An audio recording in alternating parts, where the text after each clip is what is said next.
Avant de commencer cette vidéo, n'oubliez pas de vous abonner à la chaîne et d'activer la cloche pour ne pas louper les prochaines vidéos. Salut, c'est JoeDev de Speedycom. Bienvenue dans cette vidéo où je vais vous expliquer comment créer un footer déroulant pour mobile sur Shopify. Donc qu'est-ce que ça va donner? Ça va donner quelque chose comme ça. Hop, hop et hop. Vous trouverez dans la description le lien de la version écrite qui vous permettra de récupérer les différents codes nécessaires à la réalisation de ce tutoriel. Je vous conseille avant toute intervention de faire une copie de votre thème. Donc, je vous rappelle la procédure. Vous allez aller dans Boutique en ligne, Action, Dupliquer. Comme ça, en cas de souci, vous pouvez revenir sur une version antérieure. Donc pourquoi faire un système comme ça? Ça va être très pratique. Vous pouvez voir qu'ici, quand on est sur desktop, on a ceci. Mais ça fait un petit peu trop long quand on est sur mobile. Donc, pour simuler le mobile, hop. Vous voyez que là, c'est comme ça. C'est comme ça, c'est comme ça. C'est un petit peu lourd pour l'internaute. Donc il a envie d'avoir les informations essentielles, et ça, c'est des informations qui ne sont pas forcément essentielles. Donc pour ce faire, je vous ai fait un petit tuto.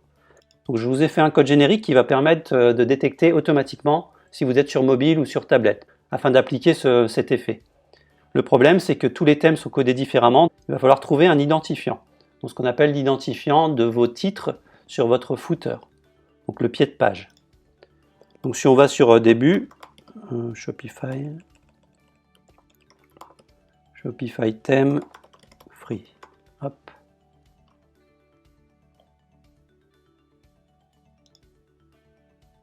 Donc là on va sélectionner les gratuits par exemple, et sur le thème début, vous allez aller dans afficher, options pour les développeurs, outils de développement. Si vous êtes sur Firefox ou autre, c'est à peu près la même chose. Il va falloir trouver les outils de développement de votre navigateur. Ici, vous allez avoir un petit carré avec une flèche dessus. Hop. Vous allez aller tout en bas et repérer, bon là je suis en mobile, mais hop, et repérer les titres qui sont ici. Vous voyez qu'ici on a un titre, et ici aussi. Et on peut constater ici, hop,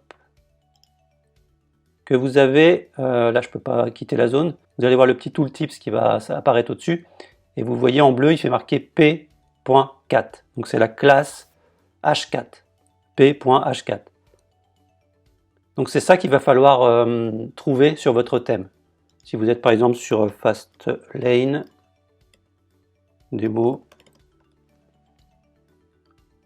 donc par exemple celui-là, si on se met tout en bas, on voit que sur Fastlane, donc le raccourci c'est F12 sur Mac et F12 sur Windows. On va repérer le titre ici, et vous voyez qu'ici c'est un H3. Donc ça va être hop, H3 point quelque chose. Donc là c'est, donc il va falloir prendre tout ça, c'est la balise H3 avec une classe dessus qui s'appelle ftitle headings. Donc vous prenez ça, vous mémorisez bien votre identifiant, et vous allez le mettre dans un fichier texte ou peu importe. Et ensuite, on va prendre le code qui est ici. Donc si vous êtes sur début, vous pouvez prendre automatiquement ce code-là, ça marchera. Si vous êtes sur Speedfly, vous pouvez prendre ce code-ci. Pour les autres, vous prenez le code de base ici. Faites un CTRL-C ou commande C. Vous allez aller dans Action, modifier le code. Vous allez trouver dans Asset votre .js cette fois, pas .scss mais le .js. Donc moi c'est theme.js, ça peut être theme.js, ça peut être timber.js, ça peut être app.js ou style.js, ou ça peut être également .js.liquide aussi. Donc vous prenez ça, hop, vous trouvez votre .js, vous allez aller tout en bas, et moi je l'ai déjà mis, vous allez coller le code. Et vous voyez qu'ici, tout en bas, vous avez accordéon mobile, et là vous avez footer. Vous voyez le .h4. Donc c'est là que vous allez mettre votre identifiant. Donc nous ici,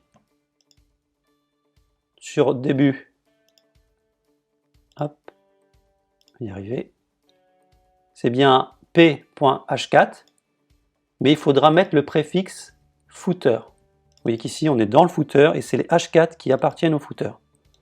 Donc ça, vous pouvez mettre H4 tout simplement ou le P H4 qui est ici. ça fonctionnera de la même façon. Et là, vous enregistrez. Donc moi, ça va fonctionner parce que je viens de le mettre. Hop.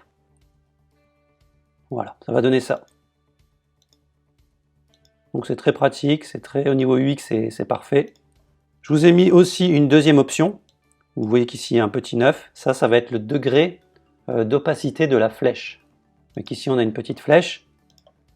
Alors moi je suis parti sur du gris, un niveau de gris moyen, pour que ça puisse passer sur fond noir et sur fond clair. Par contre je vous ai mis un degré d'opacité selon la force que vous voulez de gris sur tel ou tel élément. Vous voyez qu'ici j'ai mis 9. Le 9 étant le maximal, mais si vous mettez par exemple 2, il sera à peine visible. Ça pourrait être pratique si vous avez un fond noir par exemple. Donc maintenant on ne le voit presque pas. Et si jamais il y a un fond noir ici, hop, vous voyez que c'est déjà mieux, ça passe mieux. Sinon le gris aurait été beaucoup trop foncé. Donc vous risquez, selon les thèmes, d'avoir un espace très important ici. Donc là, ça dépend du thème. Si par exemple on se met sur... on va peut-être se mettre sur un thème qui est pas mal utilisé. Le Brooklyn par exemple, ou non, le Venture. On va essayer Brooklyn. On regarde la démo. Bon, on voit qu'ici on n'a pas de titre, donc on ne pourra pas le faire sur Brooklyn, sauf si vous avez la possibilité de mettre un titre. Donc déjà pour Brooklyn, c'est foutu. Ou alors vous mettez dans le code, vous allez mettre un petit H3 par exemple, avec un titre dessus, et là il va falloir prendre votre H3 en identifiant. Donc mauvais exemple pour le Brooklyn. On va essayer le Venture.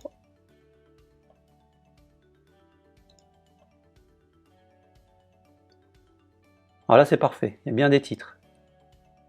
Et là c'est un H4. H4.H1 cette fois-ci. Donc il faudra faire attention, vous prenez carrément le truc que vous voyez en bleu là, au-dessus de contact en surbrillance, et vous le mettez, vous faites footer, h4.h1.siteFooter, double underscore, section title. C'est un peu long, mais voilà. Vous mettez ça, et ça fonctionnera aussi. Au niveau des espacements, vous voyez qu'ici, on va avoir un gros espace. Donc il va falloir supprimer cet espace-là. Donc là, il va falloir jouer avec le style, ou me demander en MP pour pouvoir annuler les espaces, et je le mettrai au fur et à mesure sur le tutoriel. Voilà, j'espère que ce tuto vous a plu, et n'oubliez pas de mettre un petit pouce bleu et de vous abonner à la chaîne. À bientôt.